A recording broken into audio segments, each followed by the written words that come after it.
What do you think this dog is saying? The answer might surprise you.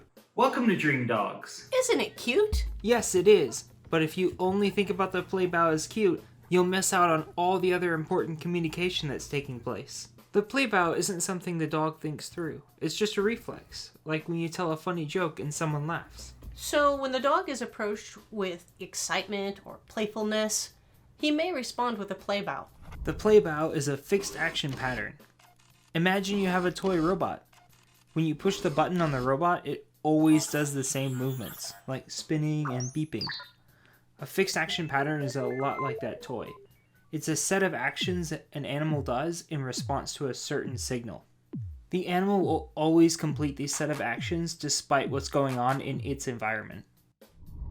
This is a great example of Tobin, a South African boerboel, using the play bow to avoid a situation. Here we're trying to teach Tobin to push a button.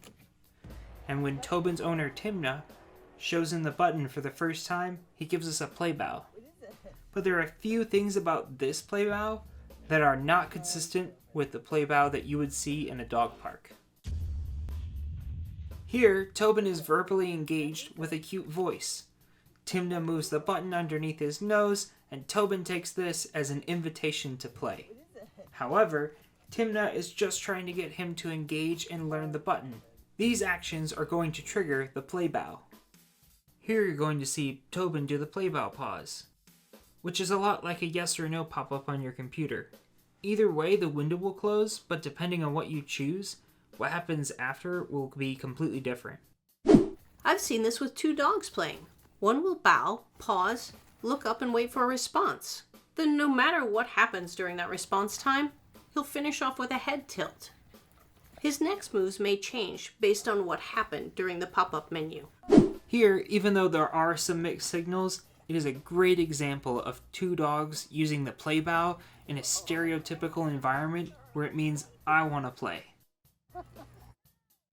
Here is an example of the play bow being used as an avoidance behavior. You'll notice that he has a furrowed brow and he leans away, but his tail is still wagging, and he still completes the full play bow.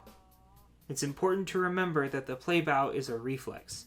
He's not thinking about it, he's just responding to a stimulus, like Timna extending the button again to get him to engage.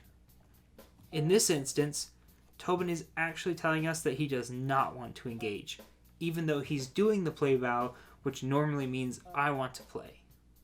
In conclusion, the play bow is a response to a stimulus and not a conscious action. We've had experiences with shelter dogs where we approached them in a playful manner and they responded with a play bow. However, they were still feeling scared, so they followed that up with a snap. Now that you know how to interpret a play bow, you won't be caught off guard.